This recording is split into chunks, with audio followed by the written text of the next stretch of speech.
right? Let us all stand, please, and turn our Bibles in the book of 2 Thessalonians chapter 1.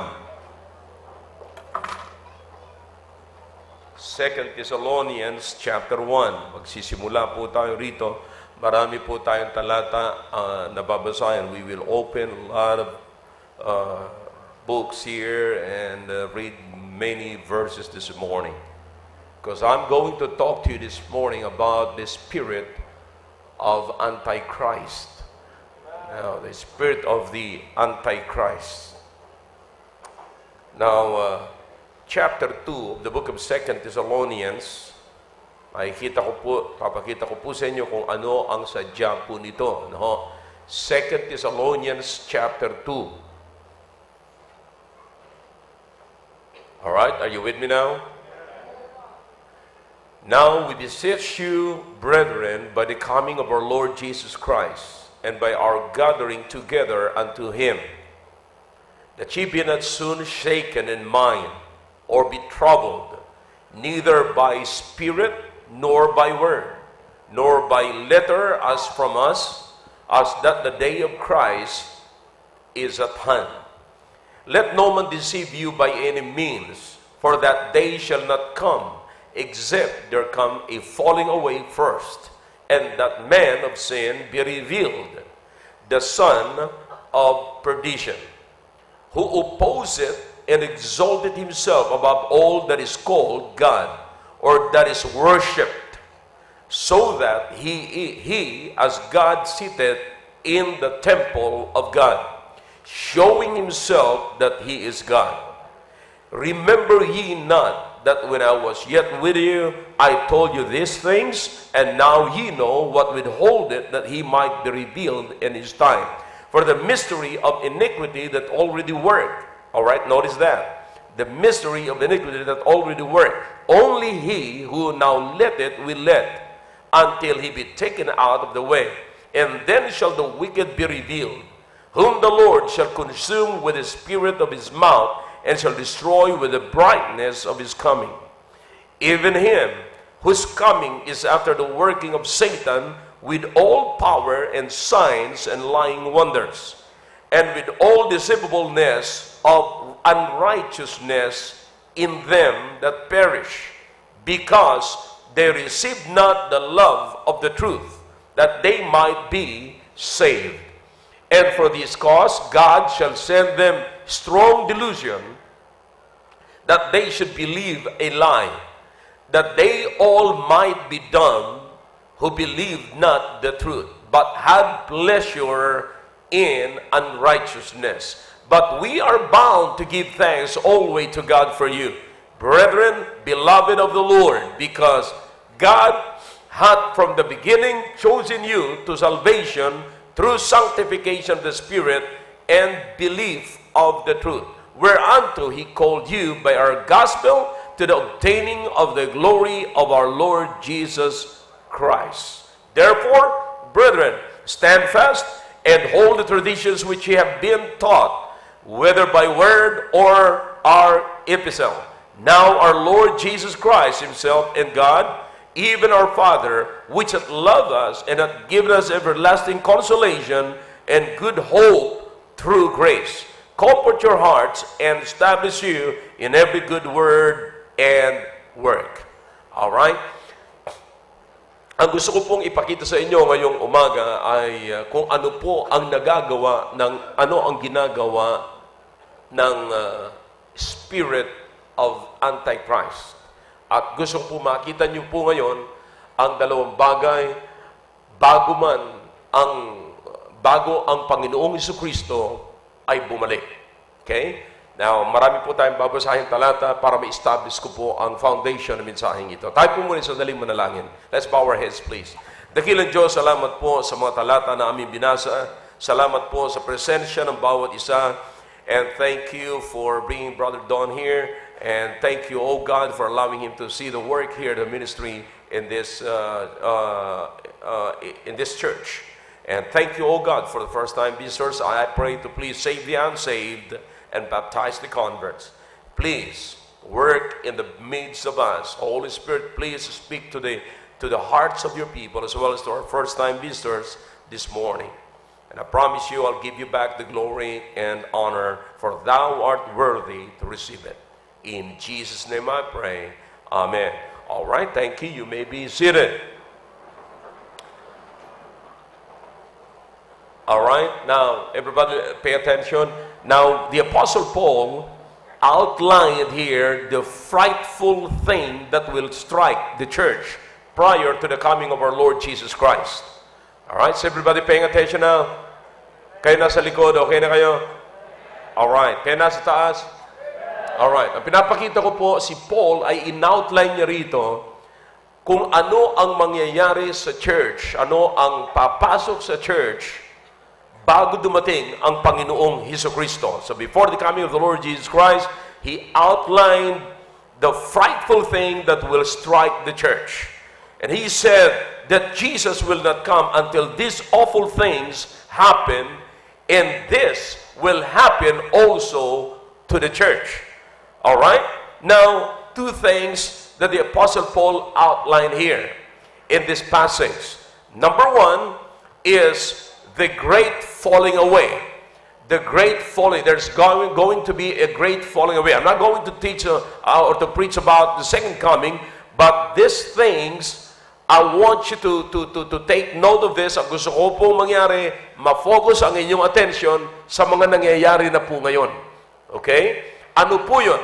Great falling away. That is a great apostasy. And the second one is the spirit of the Antichrist that is working right now. He is here now. Okay? Now, babasahin ko po yan sa inyo maya-maya. Alright? Now, una, mapapansin po natin dito, the book of 1 and 2 Thessalonians, ito po ay unang naisulat, mga kapatid, ayon sa chronological order. Ito po ay unang nasulat sa mga epistle ni Paul sa church. And then, makikita po natin, ang sabi niya po rito, binabanggit niya na there is going to be a falling away. Great falling away. All right? And then, look in verse number verse number 2, that he be not soon shaken and mind and trouble, neither by spirit, nor by word, nor by letter, as far or as from us, as that the day of Christ is at hand. Verse number 3, let no man deceive you by any means, for that day shall not come, except there come a falling away first, and that man of sin be revealed. Alright?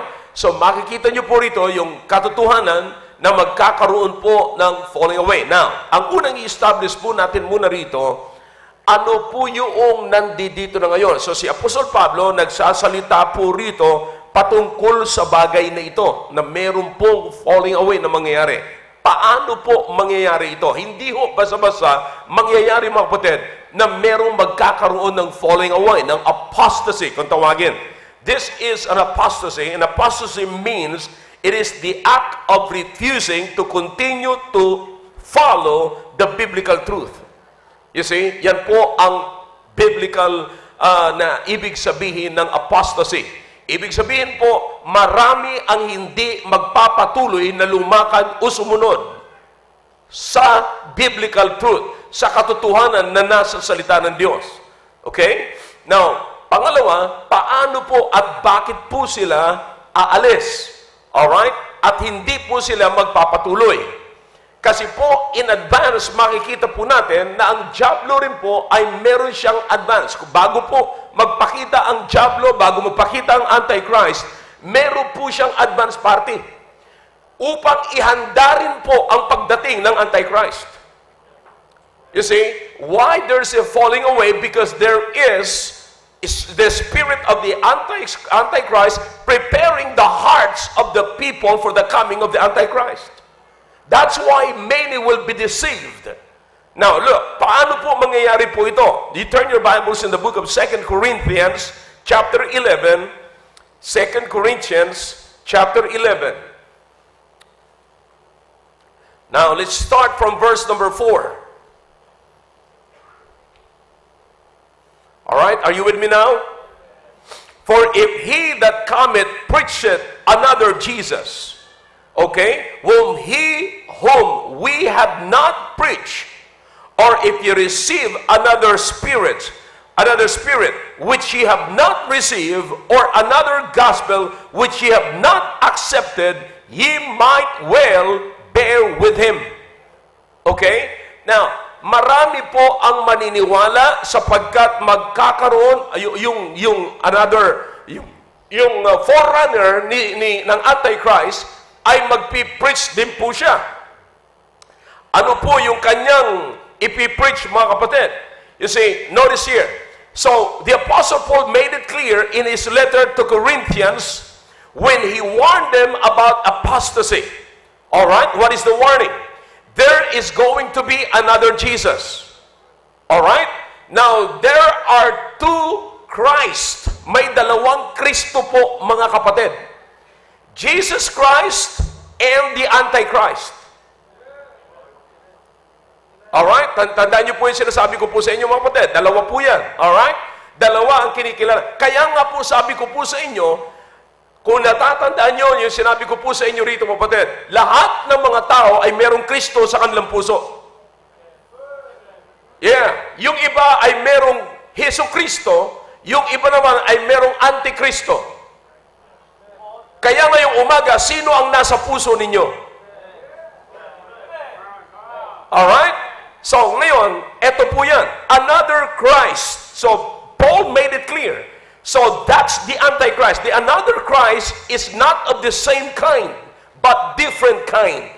So, he must be the Antichrist. And then notice, the Bible says here, there is another spirit. And that is the spirit of the Antichrist. Nasundan niyo po ako. Alright? And there is another gospel. That's the message of the Antichrist. You see, all are in another. It means not the same kind, different kind. Ibig sabihin, magkaiba, mga kapatid. Ibang Kristo, ibang spirit, ibang gospel. Bakit? Jesus, because that's another Jesus, because he is the Antichrist. And another spirit, because that's the spirit of the Antichrist. And another gospel, because that's the message of the Antichrist. And he said that you might be well, bear with him. You see, now, his preachers are preparing the hearts of the people to receive him well, because Antichrist will not come suddenly to overthrow the world, to overthrow the government, to overthrow the church, and to overthrow the family. He will come. The Spirit is in advance to open the minds and to prepare the minds and the hearts of the people to receive well the Antichrist. You see? So, hinahanda rin po ng Spirit ng Antichrist kung paano niya tatanggapin ang Antichrist. Alright, follow me carefully para masundan po natin ang mabuti ito. Okay? Now, tingnan po natin, mga kapatid, sa 1 John chapter 4. 1 John chapter 4.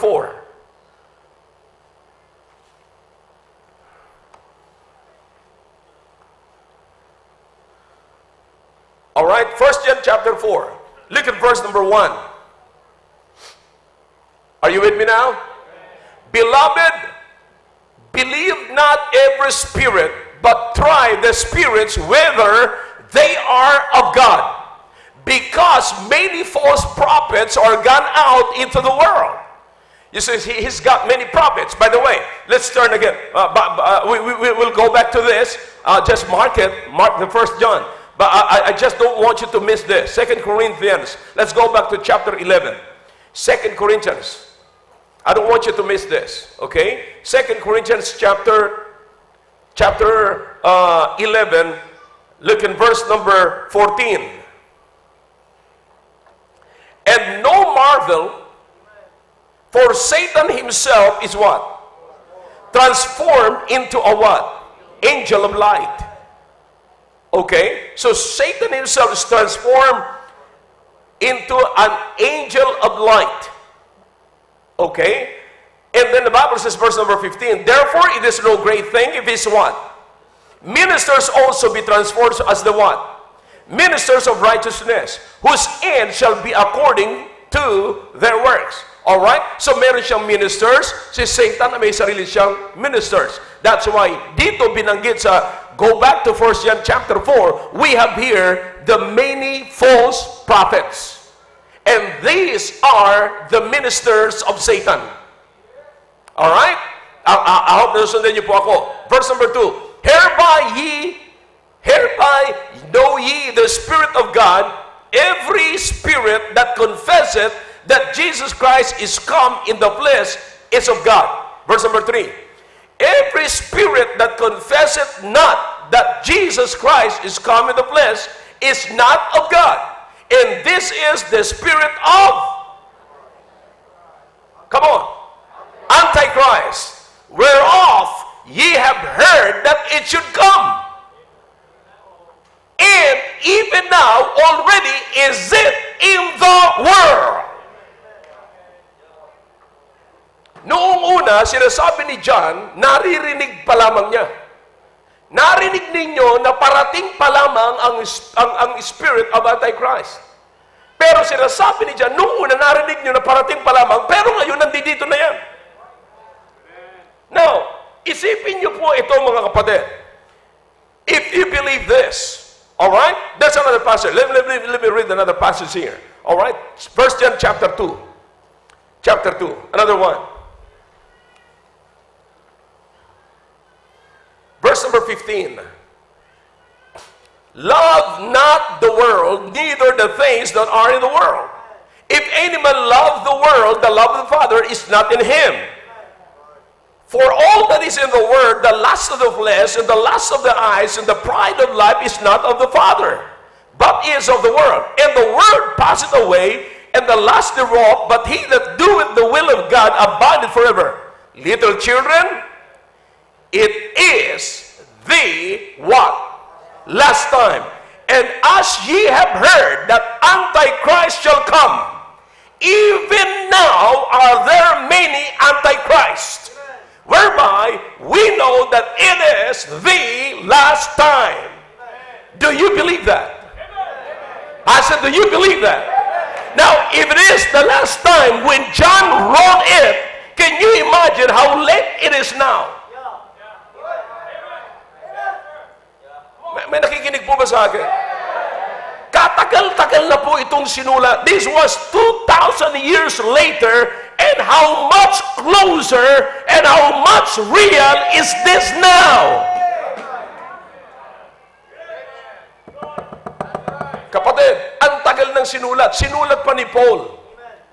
Ha? Sinulat ni Paul. Matagal na. I think, let me check. All right? Sinulat ni Paul ang Thessalonians ng 51 to 52 AD. Sinulat ni Paul ang Corinthians, yung binasa natin sa Corinthians, AD 55 to 57. Sinulat ni John ito, ang tagal na ho, AD 85 to 90. Imagine kung gaano kahaba yun, na narinig, sabi ni John, noong araw, naririnig nyo lamang na parating siya. Pero ngayon, nandito na siya. Tingnan niyo po sa panahon ni Paul kung ano pa ang sinasabi ni Paul. Alright? Now, 2 Timothy, 1 Timothy chapter 4. 1 Timothy chapter 4. Nasusundan niyo po ako? Alright, 1 Timothy chapter 4. Look in verse number 1.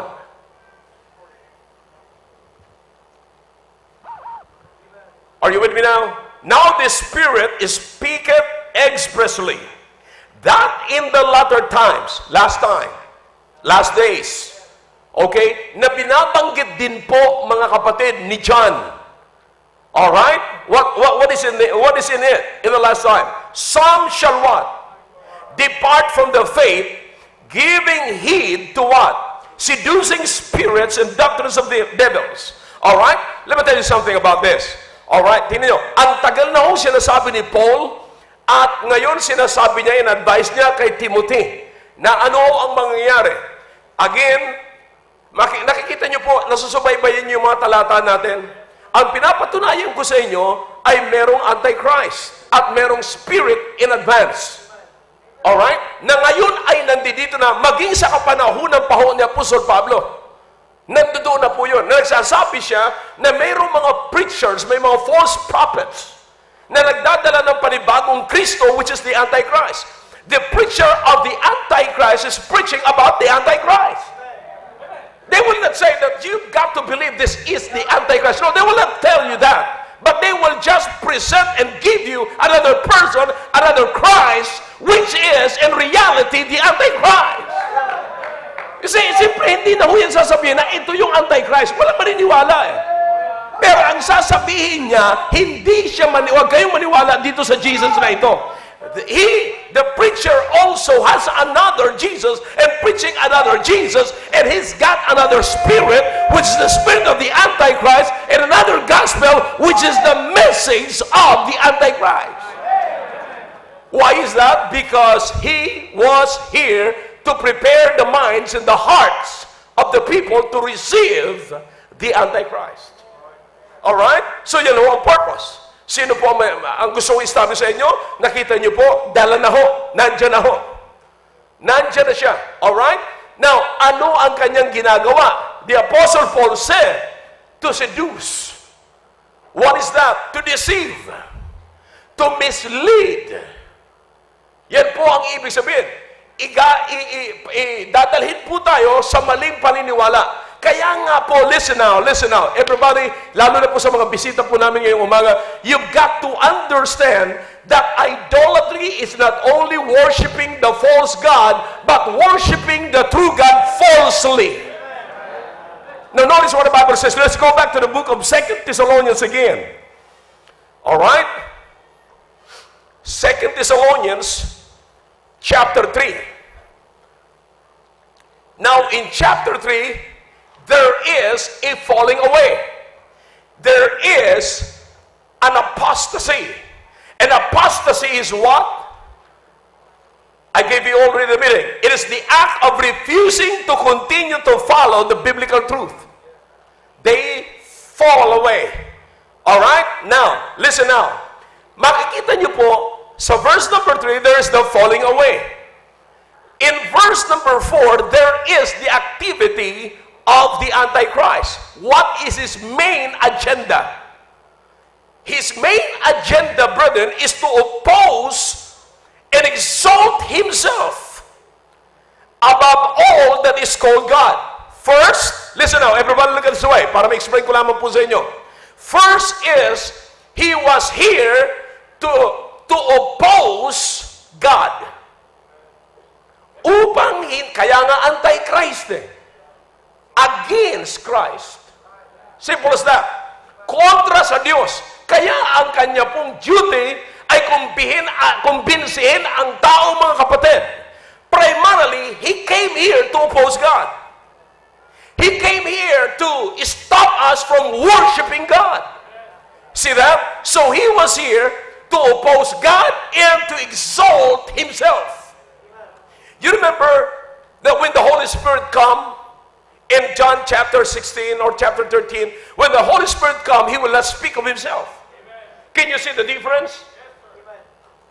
Yan po ang diferensya, mga kapatid. Yan po ang pagkakaiba. Ang banal na Espiritu, kapag napunta rito, hindi siya magsasalita sa kanyang sarili. Ibig sabihin, hindi niya po itataas ang kanyang sarili. Pero ang Espiritu ng Antikristo, itataas niya, ang Antikristo, itataas niya yung kanyang sarili. He will exalt Himself. Bakit po, mga kapatid? Because he want to be worshipped. You see, the anti-spirit of Antichrist was sent. He was here, brethren, to convince you to worship the Antichrist. See that? And not to worship God. Yan ho ang pinakang dapat makita po natin. Ma-worship ang Antikristo at hindi po ang Diyos na totoo. Yan po ang pinakang mensahe, yan po ang pinakang objective, purpose kung bakit nandito po siya. Okay? Now, ang gusto ko pong makita nyo ay, makita nyo rito, na nandito na po siya. Alright? At ginagawa niya na ang kanyang ginagawa. Ano po ang kanyang ginagawa? In chapter 4, maliwanag po, the Spirit is speaking expressly that in the latter times, many shall depart from the faith. sabihin niyo po ito, i-connect niyo po ito sa letter ni Paul sa church. Ito po ay personal letter ni Paul kay Timothy, pero hindi po siya nagkontra doon sa letter niya sa Corinthians at saka sa Thessalonians. That what? Many shall depart from the faith. In the book of 2 Thessalonians, there is a falling away. You see, now, ang sabi ng iba, Pastor, meron ba talagang magdi-depart from the faith? Marami na ho. Hindi nakapagpatuloy sa kanila, hindi nakapagpatuloy sa Panginoon, sa kanilang paglilingkod sa Panginoon, dahilan po sa pride. Listen to me now. Pride goeth before destruction. And who is the author of destruction? John 10:10. Satan came to steal and to kill and to destroy. This must be cleared in your minds, brethren. This is a very important truth. Napakahalagang katotohanan ito na dapat mailagay natin sa ating isipan. Hindi po na parito ang diablo para tulungan kayong maging tapat sa paglilingkod sa Panginoon. No! Because Satan don't want you to worship God. He don't want you to worship Jesus Christ, who died for you and was buried for you and rose again for you. He is the author of salvation, but Satan is the author of destruction. He will bring you to hell. See, makikita po natin, kapatid, now the Spirit expressly, that in the latter time, many shall depart from the faith, giving heed to seducing spirits. Sumaludo po sila. Ibig sabihin, naniwala sa sarili niyang katuruan.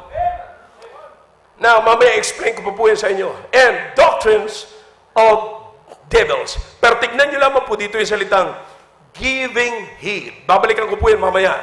But there's another one, just to prove to you, brethren, that there are some Christians, I'm talking about, now this is a church issue. Church issue po ito. I'm simply saying that the spirit of the Antichrist is not just taking over our government. He is taking over our families and the church. Yeah. There are so many churches today, brethren, that is operated by men and not by God. They are following the trend, the rules of the church and not the biblical principles. Yan po ang nangyayari ngayon. Maraming mga simbahan na gano'n na po ang nangyayari. Kaya nga po, mga kapatid, pag pumunta kayo sa simbahan, ang hanapin ninyo salita ng Diyos. Yes, we have churches today, and they have their pulpit without the man of God, without the Word of God, and above all, without the Son of God. These three persons, brethren, should be found in the pulpit. The man of God, the Word of God, and the person, the Son of God. You see, now dapat ito pong dalawang persona at ang Word of God ay mahanap at makita po sa pulpit po natin. Is the man of God preaching the Word of God? Is the man of God preaching the Son of God? Pag hindi po nakita niyan, maliho ang simbahan na napuntahan ninyo. You see, ang sabi nila, nakakasakit. Pagka punta ka dyan sa simbahan niya, masakit mga kapatid. It is because I'm giving you the Word of God. Listen, you are in this church because you are going to listen to the preaching of the Word of God. And as you listen to the preaching of the Word of God, the Word of God will pierce into the hearts, into your hearts. Papasok mo dyan, and you will hear the truth. Sometimes you will not like the truth because the truth hurts. Nakakasakit po ang katotohanan, but the truth will set you free. I, as the pastor, as long as I'm the pastor of this church, I will not babysit you. And as long as I'm the pastor of this church, I want to give you the very heart of God and the Word of God. Satan is out there to destroy you. Notice, sasabihin po sa akin ng iba, Ano, mawawala pa ba ako sa pananampalataya? Huwag kang magyabang. Huwag kang magyabang. You cannot stand by yourself. It is only by the grace of God that we can stand for our faith. 2 Timothy chapter 4. I hope you're listening well. 2 Timothy chapter 4. Look at verse number 10. What do you think? For Demas, what? Hath forsaken me, having loved this present world, it has departed unto Thessalonica, Crescens to Galatia, Titus unto Dalmatia. Now, everybody look at this way. In the book of 1 Timothy chapter 4, all right, can you go back there? All right, the Bible says, many shall depart from the faith, giving what? Heed to seducing spirits. And what? Doctrines of devils. Now, napansin niyo po ba mga kapatid? Na pagka humiwalay sila, when they depart from the faith, they will go to another faith. Everybody look at this way. Don't miss this. I don't want anybody to miss this. Everybody pay attention here. Now listen. When you fall away from the truth, when you fall away from Christ, you will fall away into Antichrist. Again. Ulitin ko po. When you fall away from Christ, you will fall away into Antichrist. Huwag kang magyabang na pagka umalis ka sa pananampalataya ay magsatayo ka ng sarili mo. Ito ang prinsipyo ko. No! You are following and obeying and submitting yourself to the seducing spirit, doctrines of devils, and you are falling away into Antichrist. You listen to me. I'm not preaching my opinion here. I'm preaching the Word of God right here. Nakita niyo kung ano muna in-establish ko sa inyo? Pinatunayan ko sa inyo na merong Antichrist. Merong spirit ng Antichrist. Merong mensahe ang Antichrist. At ngayon, nandito na siya ngayon. Huwag mong sabihin na ikaw ay nawala lang ng basta. No, hindi ka nawala ng basta. May nagtrabaho sa iyo. It might be pride, and everybody knows. You can learn it from Solomon that pride goeth before destruction, and the devil is out there not to help you, not to encourage you, not to lift you up, but to kill and to destroy you. And now it's taken over families. That's why ilang families na po ngayon ang sira. May I tell you this? Those who still love the world, because that is exactly what John said. Love not the world, neither the things that are in the world. And if any man love the world, the love of the Father is not in him. Now listen to me now. Those who still love the world, and those who are still bound by the lust of the flesh, and the lust of the eyes, and the pride of life, have opened their hearts to the spirit of Antichrist. Akala natin, mga young people, makinig kayo ng mabuti. Payabang-yabang kayo, naglalakad kayo rito with yung worldly na buhok ninyo, pananamit ninyo, ginagaya ninyo ang mga kabaklaan, ginagaya ninyo ang mundo. Do you understand what you're doing right now? You are opening yourself, your mind, your hearts to the spirit of Antichrist.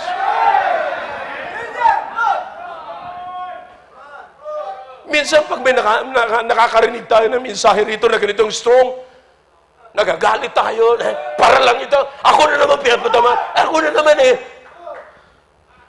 Alam nyo, hindi ako pupunta rito para magsalita dito ng ayaw ninyo. Do you understand?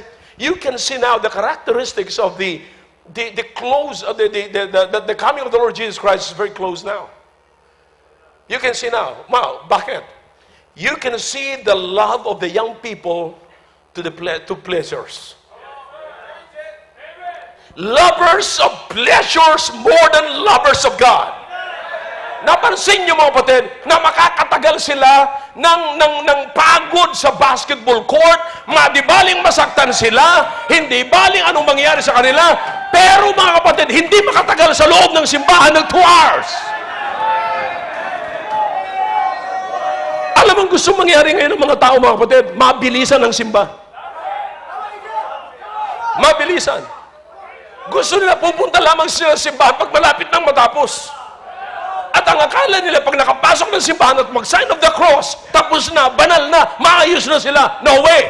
Ang nag-aayos ng buhay ay hindi yung pagpasok mo at pag-upo mo sa simbahan. Ang nag-aayos ng buhay, yung salita ng Diyos na naririnig mo at tinatanggap mo at pinapractice mo. Yan ang nagbabago ng buhay. It's time for you to take your church life seriously. Ako'y nalulungkot mga kapatid kapag mga magulang ay hindi nila siniseryoso ang kanilang mga anak sa training. Kaya may mga lumalabas ng mga homosexual. Hindi sapagkat nandito pupunta ang anak ninyo ay matino na yan. Sabi ko nga po sa inyo, it's not what your children are doing in the house that make your family or house a godly home. It is what the parents are doing in the home that will make your home godly. Kapatid, dapat po nating tignan ang mga anggulong ito. See? Akala ng mga kabataan, okay lang. Mag-conform kayo sa mundo. Hindi nyo alam ang ginagawa ninyo. Kayong mga na-offend kayo, makinig kayo ng mabuti sa mensaheng ito. Na-offend kayo sa pag ginagawa sa inyo ang tama. And you're not, you understand? You did not fall you did not fall away from God only. Akala nyo, pag umalis kayo, alis na ako, hindi na ako magsisimba dyan. Ayoko na magbasa ng Bible, ayoko na. Akala nyo, ganun lang kasimplihan? Iho, iha. Saan ka pumunta pagkatapos mo umalis sa Diyos? I tell you what, you are not just falling away from God, from Christ, but you are falling into Antichrist.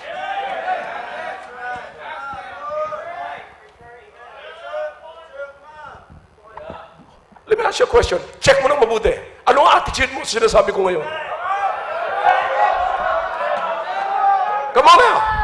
Ano ang attitude mo? Ano ang pagtanggap mo sa mensaheng ito ngayon?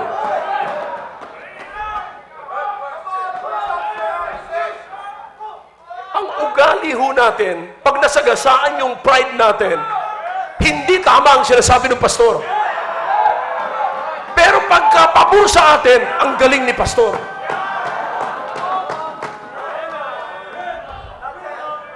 Mga kabataan, mga magulang, nais ko po sabihin sa inyo mga magulang. Okay? Kung pababayaan natin ang ating mga anak na magsuot ng kasuutan ng mundong ito, anong sabi ko po kanina?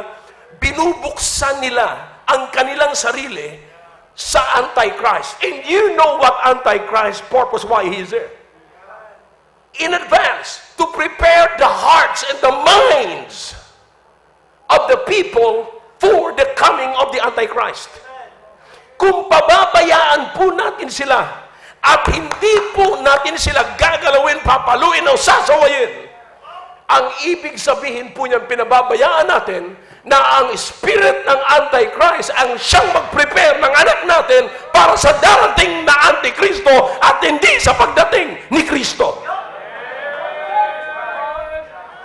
We are admonished by the Apostle Paul to prepare for the coming of the Lord Jesus Christ and not for the coming of the Antichrist. We should be careful with that. Yeah. We should get excited for the coming of the Lord Jesus Christ.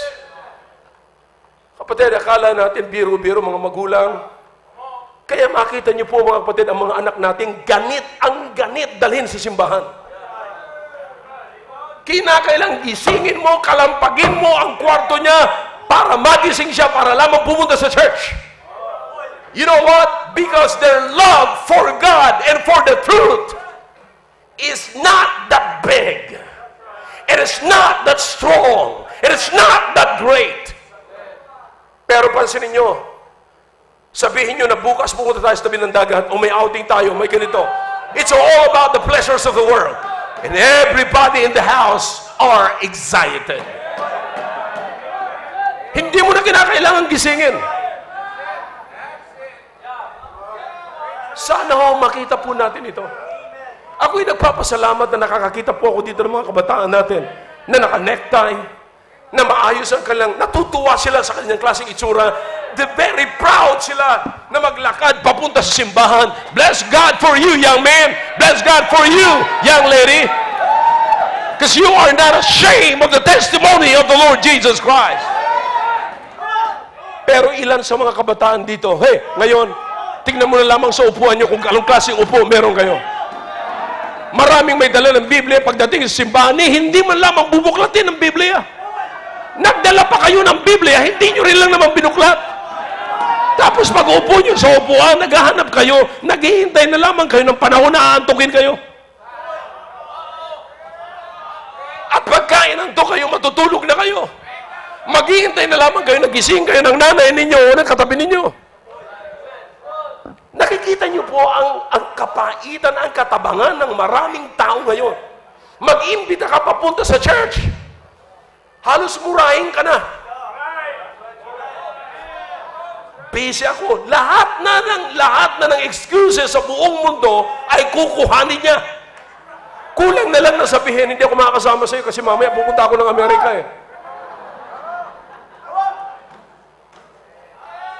Grabe ang pananabang pagdating sa salita ng Diyos. Ebidensya po yan na ang espiritu ng Antikristo ay kinukumbinsi na siya not to worship God, but to worship the world. I hope this message is clear. My challenge to the parents right now is this. Would you allow the spirit of the Antichrist to prepare the minds and the hearts of your children for the coming of the Antichrist? Will you allow that? Or will you allow the Holy Spirit to move in and the Word of God to touch the hearts of your children and to get that zeal in the ministry upang magkaroon ng kasiyahan? Ilan sa mga young people dito, masaya lamang kayo pag may service. Pero after the service, bibisita na naman kayo, maglalakad na naman kayo na parang hindi kayo nakapakinig ng salita ng Diyos. Pupunta na naman kayo sa barkada ninyo, pupunta na naman kayo doon sa ka-textmate ninyo, gagawa na naman uli kayo ng kalukuhan, at babalik na naman kayo ng simba rito ng linggo na katulad ng dating perception ninyo sa simbahan na pagpupalik ang simbahan para maging banal uli ako. No way, that is not Christianity. And let me tell you something, somebody is misleading you. Pinasusunod ka na hindi tamang pagsunod. At alahanin mo ngayon, ang pinakamagandang isipin mo ngayon, young man, young lady, di baling nasasaktan ka, susundin mo yung nakakasakit na yun. Sakpat, ikabubuti mo ang masakit na yun. See that? Tingnan niyo mga tayo kung paano paniwalain ng tao, ang nagdiablo ang tao. Pag malungkot ka, dapat ka uminom ng alak. Bakit marami ang problema ng Pilipinas ngayon, kapatid? Ang problema natin ngayon ay drugs. Bakit ganon katindi ang drugs? Marami nang nabuang dahilan sa shabu, dahilan sa drugs, pero marami pa rin araw-araw may patayan po tayo. Anong problema? Dahilan sa pinaniwala tayo ng diablo na mawawala ang problema natin at lalakas tayo at lagi tayong gising kung tayo nakashabu. And that is the lie of the devil. That is the lie of Satan. And Satan is the author of all lies, for he is a liar. When he speaks of himself, he is telling the truth because he is a liar. You know what? Listen to me now. Wag niyong kakalimutan. He is a destroyer. Pinaniniwala tayo na pagka may problema ka, iinom ka ng alak, pupunta ka sa ibang lugar. Sino sa inyo nakaisip na pagka kayo ay nagka-problema, magbabasa kayo ng Bible, o pupunta kayo sa church, o makikinig kayo ng recorded preaching? Ano ang una nating pinakikinggan, o ano ang una nating naiisip pagka may problema na po tayo? Lumayo. Pag namumroblema ka sa pamilya, iiwanan mo yung pamilya.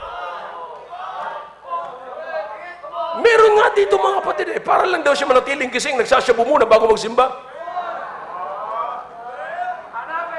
Kaya makita mo rito habang nandito sa loob, hindi ko alam kung anong ini-imagine niya sa akin. Wow, Superman. Oh, Spider-Man.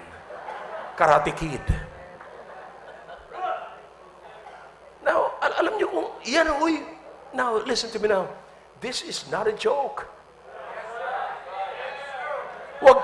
I'm not entertaining you every time I preach in this pulpit.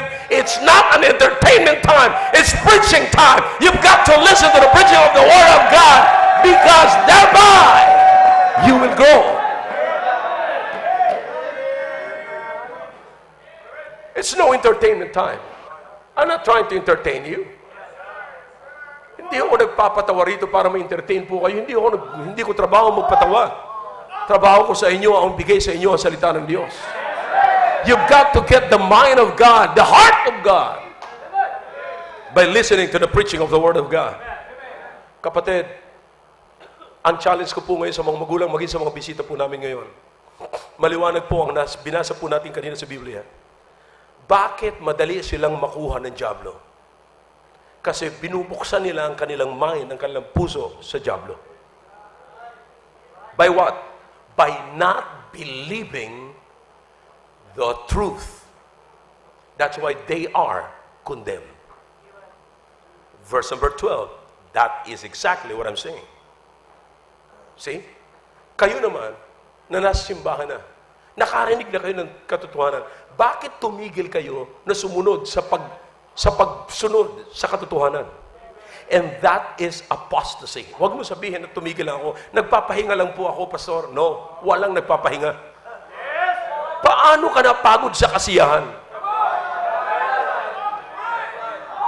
Sino sa inyo rito ang buang na nagsasabing, ayoko na muna maging masaya, gusto ko muna malungkot ngayon, kaya magpapahinga muna ako sa kasiyahan? You, listen to me carefully. The unbelievers will stop from following, and they will refuse to listen to the preaching of the Word of God, and they will refuse the truth. But you listen to me. All believers, child of the living God, will continue in the truth. They will endure the truth. But the unbelievers cannot and will not endure the truth.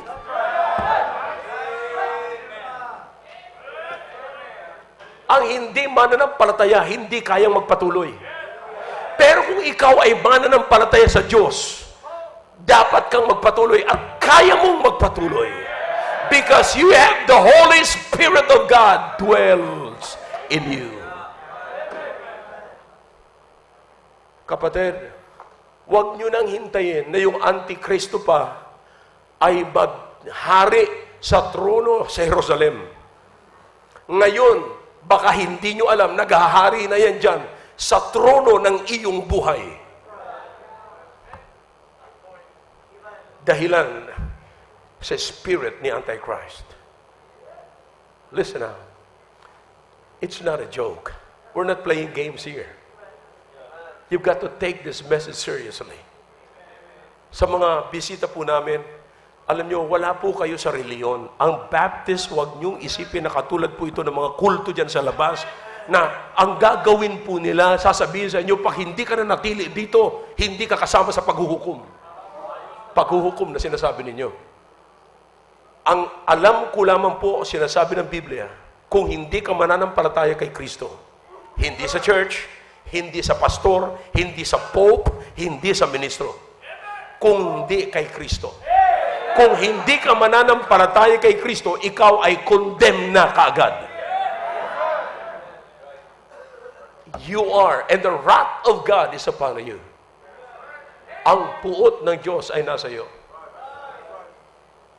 Hindi ho biro ang sasabihin natin, hindi ako naniniwala sa Diyos. Wow!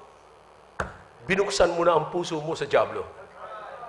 Sapagkat you did not fall away from Christ only, but you fall into another Christ. That's the thing right now. Yun ang dapat yung isipin ngayon, mga kapatid. You depart from the faith. Hindi ka nag-depart lamang sa iyong pananampalataya. Pumunta ka sa ibang pananampalataya. When you depart, when you leave from, you will go somewhere. Pag tinalikuran ko ito, may bago akong harapin. Pag tinalikuran ko ang Diyos, may bago akong hinaharap. And Satan is out there to convince you not to worship God. He is also after, not only, primarily, he's after God. But listen to me now, he is also after for the worshipers. Kukumbinsihin tayo, kapatid, na huwag nating i-worship ang Diyos.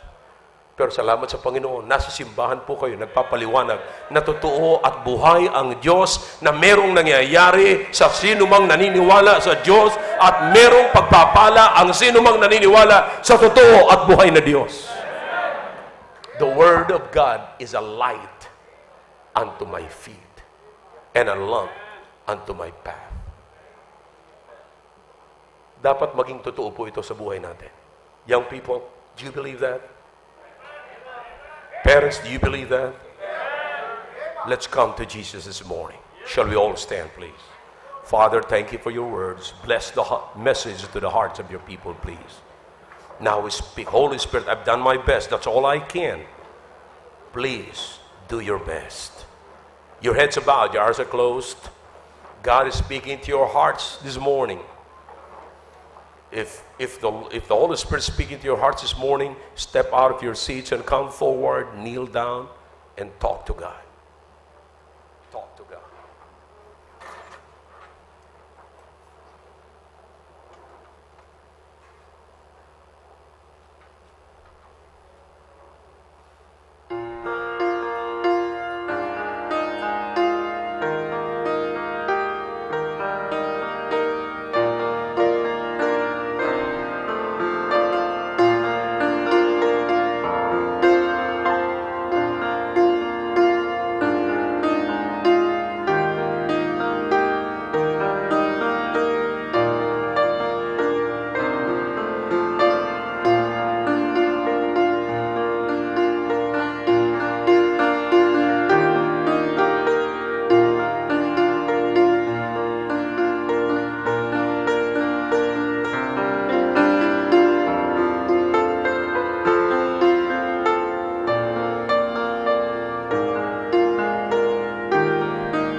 Father, we thank you for the message. Thank you for the moving of the Holy Spirit in the midst of us and even to our hearts, oh God. Thank you, oh God, for allowing us to hear this message. Now I pray, oh God, to let this message, your word, remain in the hearts of your people. Now I beg you to please speak to our first-time visitors, for those who are unsaved. Touch their hearts, oh God, and get them saved this morning. And allow them to understand the first step of obedience, which is water baptism.